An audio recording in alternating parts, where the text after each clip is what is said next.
It, the Eater of Worlds, Bob Gray. No matter the name, Pennywise the Dancing Clown is one of the most terrifying monsters that Stephen King has ever created. An ancient creature that has existed for eons. Kind of malevolent cosmic entity that dwells in the sewers of Derry, Maine, waking up every 27 years to feed on children.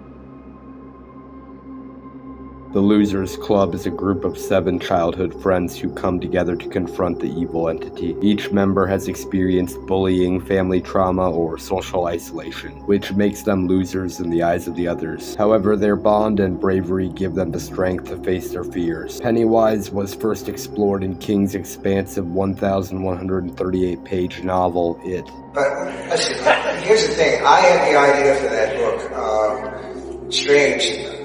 People say, where do you get your ideas? And I make jokes about the answer. I don't know where the ideas come from. They strike like lightning sometimes. Once in a while, I can follow a chain of association. Most of the time, not, and I don't care. If the ideas come, I'm happy with that.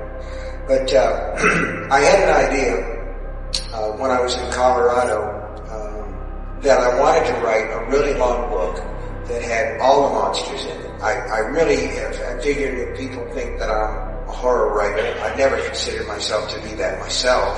I'm just a writer, right? I thought to myself, okay, if they want that, let me see how much I can do, and I'll get all the monsters together that I possibly can. I'll get the vampire, and I'll get the werewolf, and I'll even get the mummy, although the mummy has never really scared me because it's like, oh, the mummy's after us, let's all walk. It's not a terribly scary monster, but he had to be there because he's one of the classics.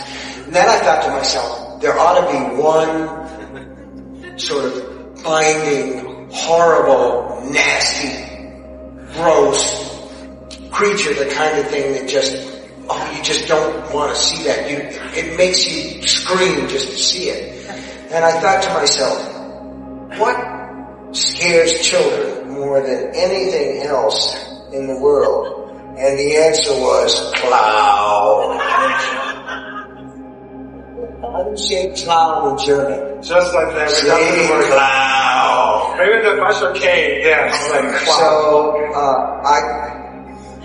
I created Pennywise the Clown in it. And then what happened was, ABC came along and said they wanted to make a miniseries out of it, and they wanted to cast Tim Curry as Pennywise. Yeah, you can go without the clown mask on it. I thought it was a really strange idea, but it really worked, and it scared a whole generation of young people and made them scared of clowns. Pennywise is not just an evil clown, but instead a shapeshifter that can take on many forms based on the fears of those it hunts. Pennywise has taken the disguise of werewolves, lepers, mummies, and even manifested as each character's unique primal fears and traumas. Pennywise the Dancing Clown is its preferred disguise, one meant to lure in children with a mix of curiosity and terror. The red balloon in particular represents danger, blood, and fear, making it the perfect lure for children. Beneath the clown facade, Pennywise is far from human, or even from our world. Stephen King describes it as a cosmic ancient entity that originated outside our universe. This entity, known as the Deadlights, exists beyond human comprehension, and the clown form is just an illusion to interact with its victims. One major difference from the book is the form Pennywise takes to torment Beverly Marsh. In the miniseries, Pennywise appears as an elderly woman, whereas in the novel, Pennywise transforms into the witch from Hansel and Gretel. I love what you've done with the place. It's so different. So cozy. How kind you are, miss. I call all the pretty young girls miss. Don't take offense. No.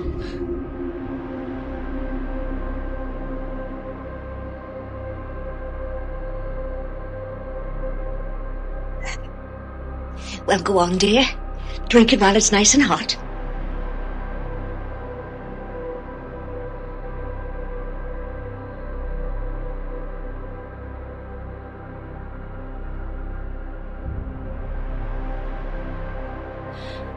Don't trouble your pretty little head, dear.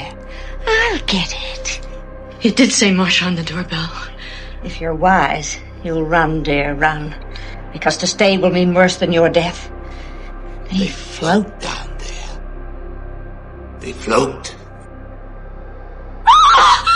The most direct reference to Pennywise's otherworldly nature comes during the climactic ritual of Chud. As Bill Denbrough and the losers tap into the entity's mind, they learn that it arrived in Derry eons ago, from a place beyond time and space, a dark alien realm known as the Macroverse. This alien dimension contains beings like it and Maturin, the cosmic turtle who serves as an opposing force to its malevolence. Bill and the others realize that its true form isn't the clown or the spider-like creature it appears as, but rather an ancient eldritch entity beyond human perception. King's novel goes into much more depth about Pennywise's origin, and the Macroverse and the turtle, which are completely omitted from the miniseries. The miniseries, being a TV production in 1990, had to tone down a lot of the graphic content. For instance, in the novel, there's a scene where Beverly hears disturbing voices coming from the drains, and even sees blood splattering from the sink. While the miniseries includes a similar moment, it's far less intense and graphic compared to the book.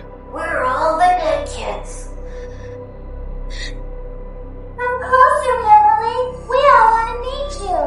We float. The Eater of Worlds reflects Pennywise's cosmic nature, showing that he's more than just a monster. He's an ancient, powerful being with a hunger that spans dimensions. The true essence of it beyond any of its forms is referred to as the Deadlights. This is an incomprehensible, mind-shattering light that drives anyone who gazes into it insane. The Losers Club often refers to Pennywise using these terms, especially because they understand the full nature of it. I am eternal, child. I am the Eater of Worlds and of children. And you are next.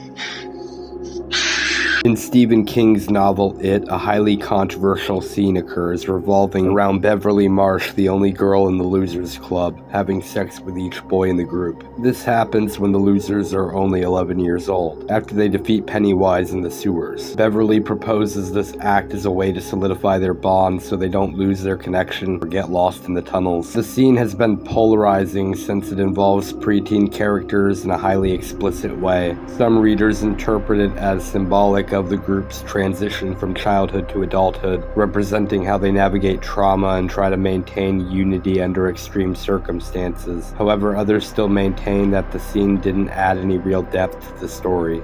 In the novel It, Pennywise has preyed upon the residents of Derry for centuries, targeting individuals and groups in horrific ways throughout the town's dark history. The novel presents glimpses into several of these incidents, revealing that Pennywise awakens approximately every 27 years to feed. In 1879, Claude Hero, a local lumberjack, went on a murderous rampage, killing several of his co-workers with an axe. During his trial, he claimed to have been haunted by visions of a horrific, monstrous clown. This incident points to Pennywise instigating a brutal massacre by influencing an individual's mind. In 1906, the Kitchener Ironworks factory in Derry exploded during an Easter egg hunt, killing over 100 people, including many children. The explosion is a significant tragedy in Derry's history, and survivors recount seeing a large bird-like creature attacking people in the smoke, another form taken by it. In 1929, the Bradley Gang, a group of criminals, came to Derry planning to rob the town. However, they were ambushed and killed by Derry citizens in a public massacre. Witnesses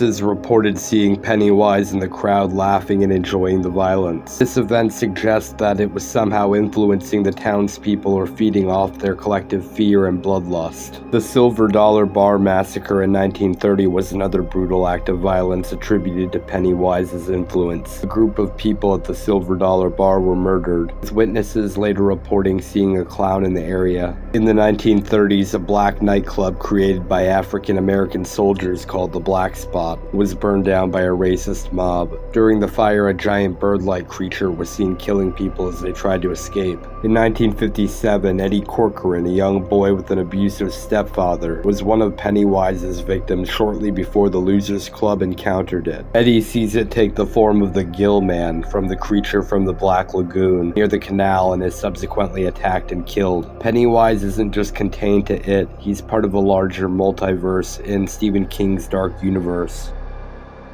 In the Dark Tower series, particularly the Wastelands and the Wizard in Glass, there are references to an evil entity similar to it. In the Wastelands, a psychotic clown-like character named Gasher is mentioned, and some fans have interpreted this as a nod to Pennywise. In Dreamcatcher, the character Mr. Grey, an alien entity, appears in Derry, Maine, and there's graffiti in the sewer that reads "Pennywise lives." In 11/22/63, when Jake Epping travels back in time to Derry, the presence of an eerie residual dread implies that Pennywise's evil influence is still affecting the town. In Insomnia, another novel set in Derry, Ralph Roberts, the main character, experiences a vision of sinister energies that Pennywise left behind, and the haunting memory of missing children is deeply felt throughout the town. In the Tommyknockers, Gardner, a character in the book, mentions hearing about weird stuff happening in Derry, which aligns with the sinister history left by it. These appearances in other novels add layers of depth to the horror in King's book, revealing an even bigger, more complex universe that goes beyond just one town's nightmare. Tim Curry portrayed Pennywise in the 1990 miniseries, and Bill Skarsgård took on the role of Pennywise in the 2017 film adaptations. Tim Curry's clown design went through numerous adaptations, with behind-the-scenes photographs recording every step of the process. Skarsgård avoided watching Tim Curry's portrayal of Pennywise from the 1990 TV miniseries to keep his interpretation original. This allowed him to bring his own creativity to the role without external influences.